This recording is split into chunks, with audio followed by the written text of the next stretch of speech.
بسم الله الرحمن الرحيم نحمده ونصلي ونسلم على رسوله الكريم أما بعد فأعوذ بالله من الشيطان الرجيم بسم الله الرحمن الرحيم يا أيها الذين آمنوا لا تقدموا بين يدي الله ورسوله واتقوا الله إن الله سميع عليم وقال تعالى يا أيها الذين آمنوا لا ترفعوا أصواتكم فوق صوت النبي ولا تجهروا له بالقول كجهر بعضكم لبعض أن تحبط أعمالكم وأنتم لا تشعرون وقال تعالى لا تجعلوا دعاء الرسول بينكم كدعاء بعضكم بعضا قد يعلم الله الذين يتسللون منكم لواذا فليحذر الذين يخالفون عن أمره أن تصيبهم فتنة أو يصيبهم عذاب أليم صدق اللہ العظیم۔ گزشتہ نشست سے یہ سلسلہ شروع کیا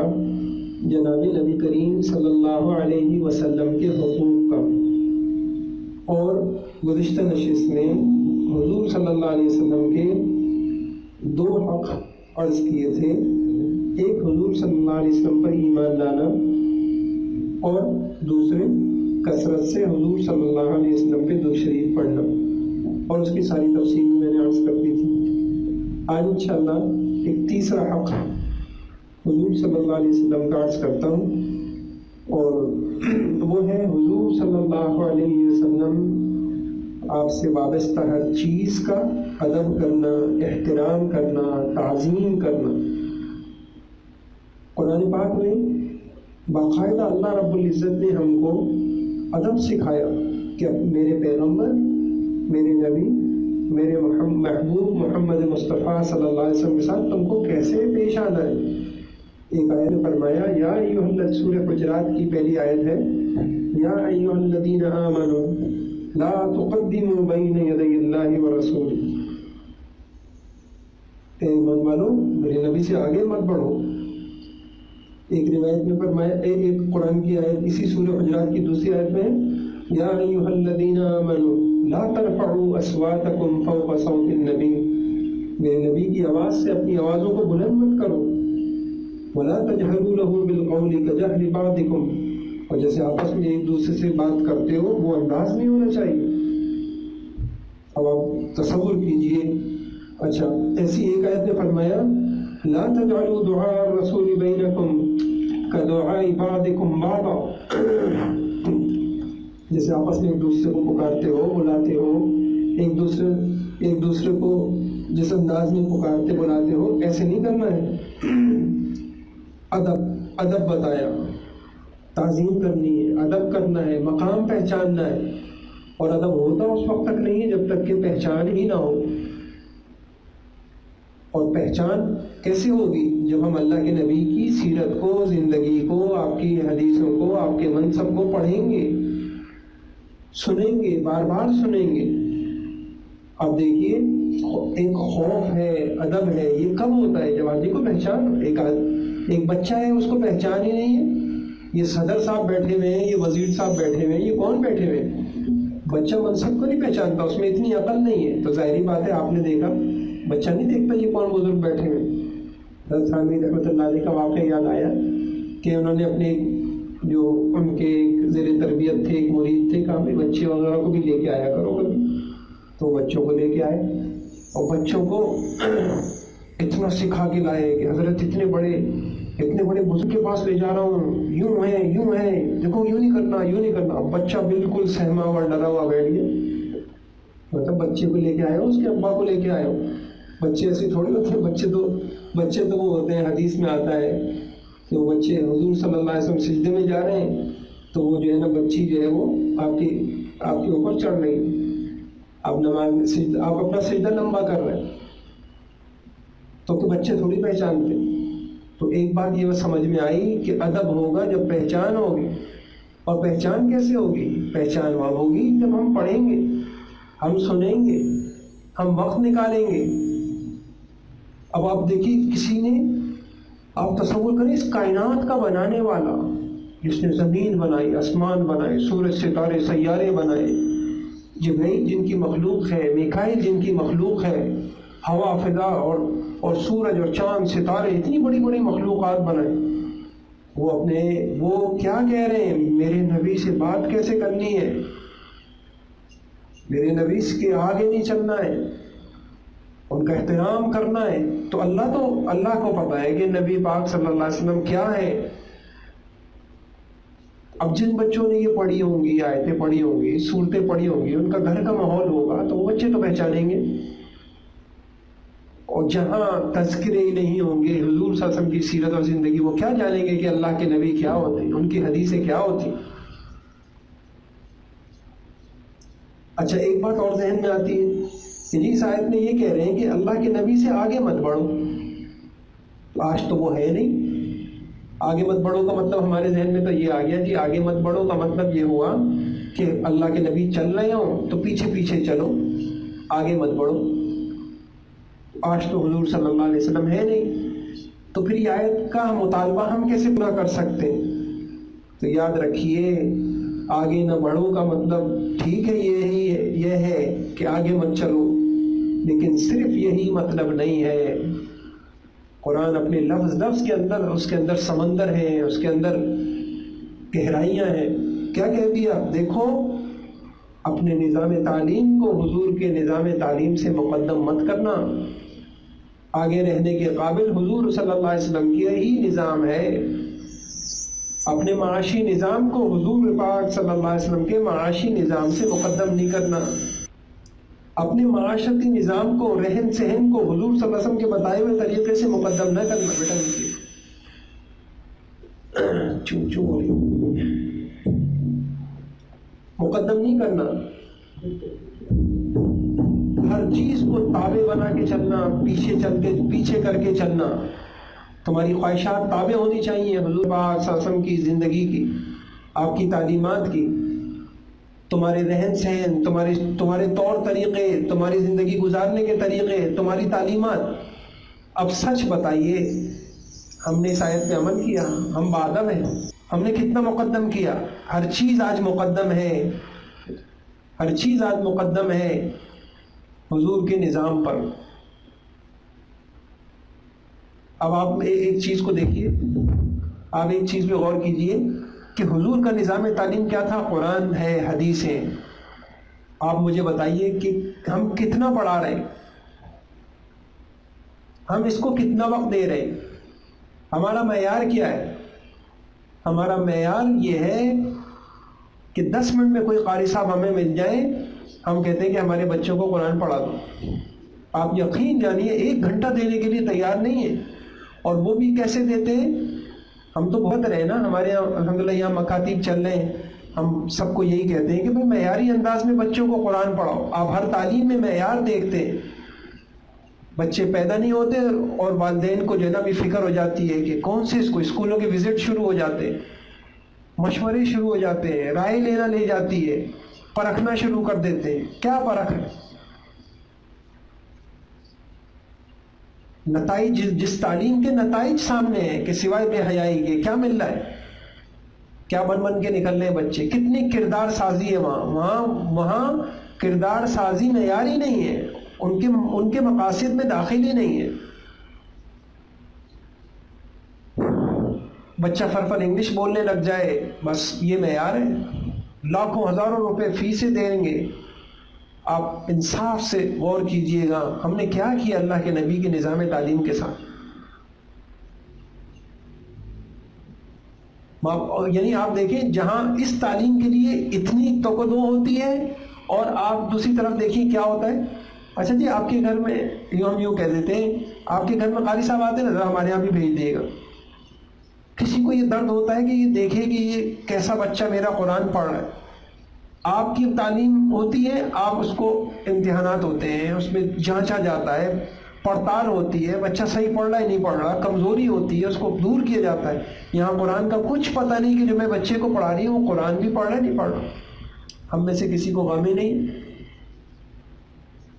یاد رکھیے، یہ اولاد کا حق بھی ہے، اور ہم سوچتے ہیں اب آپ مجھے بتائیے، اللہ نے کہا تھا کہ کسی نظام تعلیم کو حضور کے نظام تعلیم سے مقدم نہیں کرنا، تو میں منع ہے، آگے مت بڑھنا۔ ہونا یہ چاہیے تھا کہ ہمارا زیادہ وقت قرآن پہ لگتا، حدیثوں پہ لگتا، ٹھیک ہے بقیہ چیزیں بھی ہم سیکھتے. تو یہ بے ادبی نہیں ہے تو حضور کی اور کیا. آج اللہ کے نبی ہوتے، اللہ کی قسم آپ مجھے بتائیے، ہر گھر سے ڈاکٹر تو نکل رہا ہے، انجینئر تو نکل رہا ہے، سائنسدان نکل رہے ہیں، قرآن پڑھنے والا کوئی بھی نہیں ہے، قرآن سمجھنے والا کوئی بھی نہیں ہے. نہ ماں کو یہ غم، نہ باپ کو یہ غم، نہ اگلی زندگی میں ہمیں کوئی شوق ہے کہ ہمارے گھر میں. ہاں ایک حفظ کا ایک رواج الحمدللہ چل پڑا تھا، وہ بھی صرف اس حد تک ہے کہ بچہ حافظ بن جائے، بچہ قرآن والی زندگی اپنائے، اس کا کوئی غم نہیں. اور بچہ حافظ بن جائے، چاہے مجھے قرآن آتا ہو نہیں آ، وہ بھی پتہ نہیں ہمیں، وہ اللہ کا ایک کرم ہے کہ بس ایک معجزہ ہے کہ اللہ کو قرآن کو باقی رکھنا ہے، ورنہ غم اس کا بھی ہمیں کوئی زیادہ نہیں ہے. تو آج اور آپ ہم اس حق کو حضور کا ادا کریں انشاءاللہ. ہم میں سے جس خاتون نے، آپ میں سے جس خاتون نے، جس مرد نے قرآن کو صحیح تجوید سے نہیں سیکھا ہے، اللہ کے واسطے وقت نکال کے اس کو سیکھنا شروع کریں. یہ حضور کا نظام تعلیم تھا. اور اپنے بچوں کی اس تعلیم کے لیے کسی عالم، ماہر عالم سے، سنجیدہ عالم سے، اور جو ہے ان سے اپنی بچوں کی اس دینی تعلیم کی رائے لیا کریں. انشاءاللہ اللہ بہت اچھی راہیں نکال دیں گے. میں اپنے بچوں کو جہاں ایک اچھا ڈاکٹر دیکھنا چاہتا ہوں، میں دینی شعور والا ایک بچہ انشاءاللہ دیکھنا چاہتا ہوں.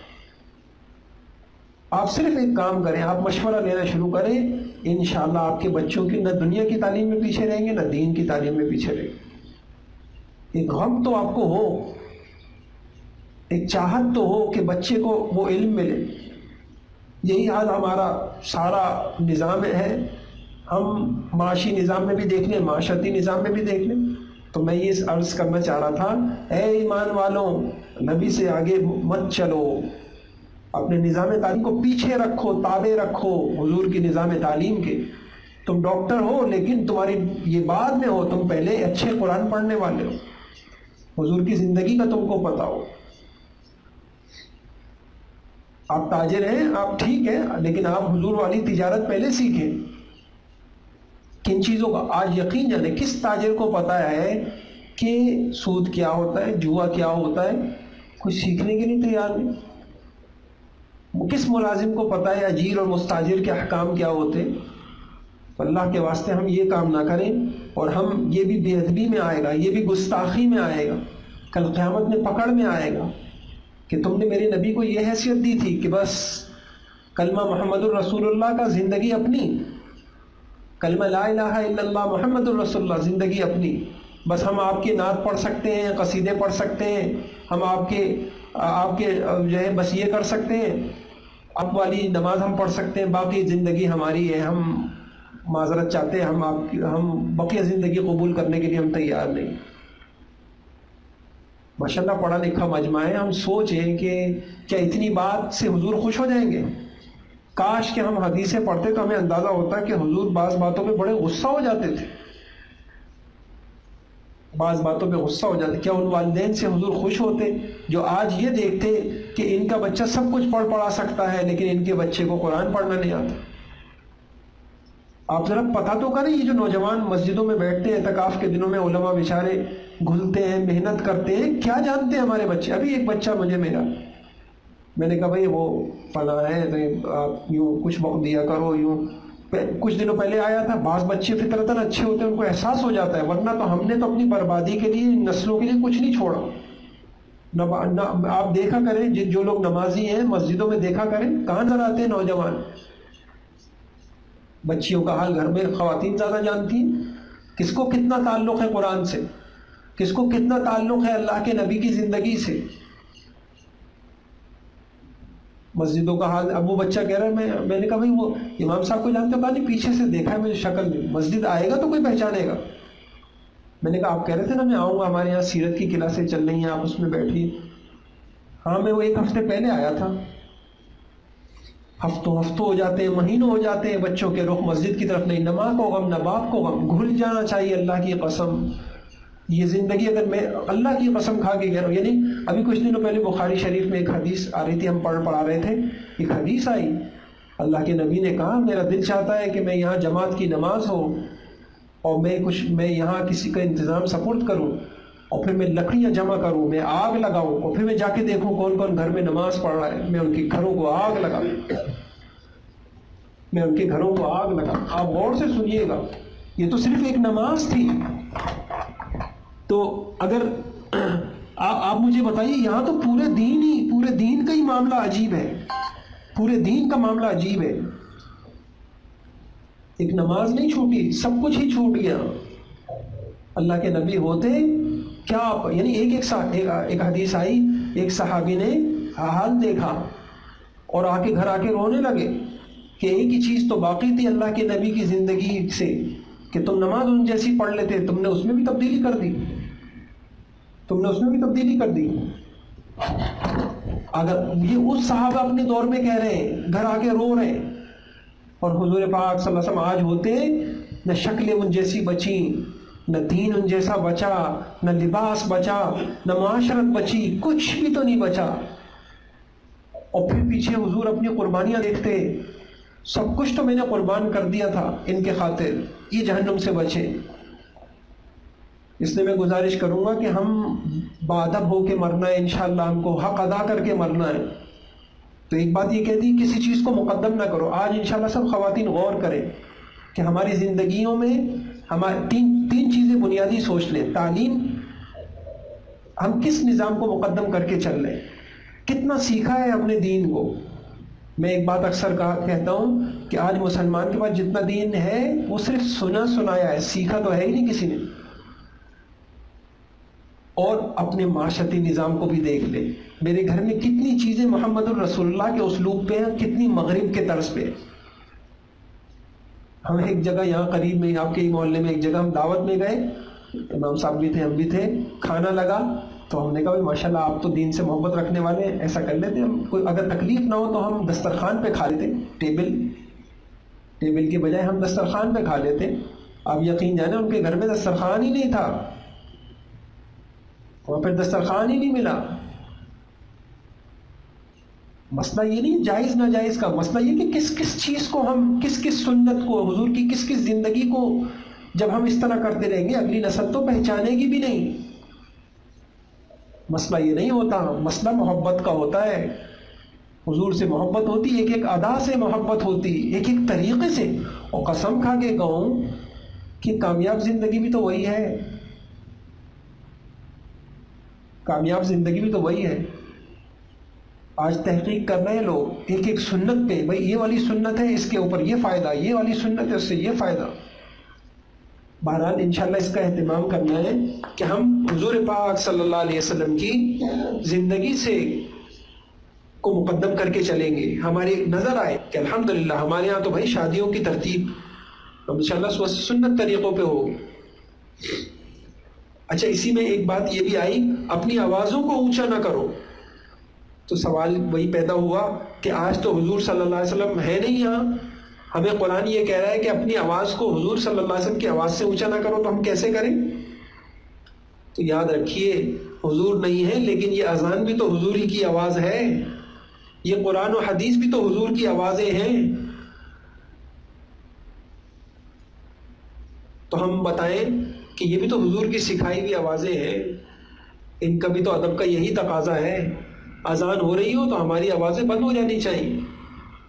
کتنی مرتبہ دیکھا گیا ہے ہال میں، خاص عورتوں کے یہاں زیادہ ہی ہوتا ہے، ہال میں آپ دیکھیں اگر کوئی بیان رکھا ہے کہیں تو آج ہمیں کتنا ادب ہے قرآن و حدیث کا، باتیں پہ باتیں ہو رہی ہوتی ہیں اور کوئی جو ہے خاموشی نہیں ہوتی۔ اور ایک اور بات بھی ہے کہ اپنی آوازوں کو حضور کی آواز سے بلند نہ کرو، اپنی بات کو حضور کی بات آ جائے خاموش ہو جاؤ۔ بعض اوقات کیا ہوتا ہے کہ جب کوئی بات بتائی جاتی ہے، حضور کی بات ہوتی ہے، سامنے والے کے مزاج اور طبیعت کے خلاف ہوتی ہے، اس کی خواہش کے خلاف ہوتی ہے، تو تعویلیں شروع کر دیتے ہم۔ یہ بھی کتنی غلط بات ہے، یہ بھی تو اپنی آواز کو بلند کرنے والی بات ہو گئی۔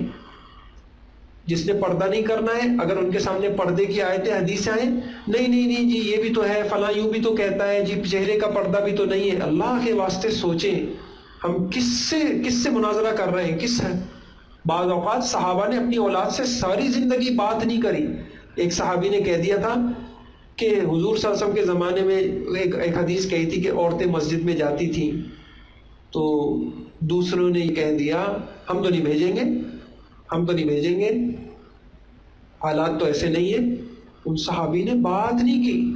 وہ الگ بات ہے کہ بات نہیں کی. میں تم کو حضور کی حدیث سنا رہا ہوں، تم سامنے سے اتنے جھری ہو رہے ہو. ایک نہیں ایسے بیسیوں واقعات.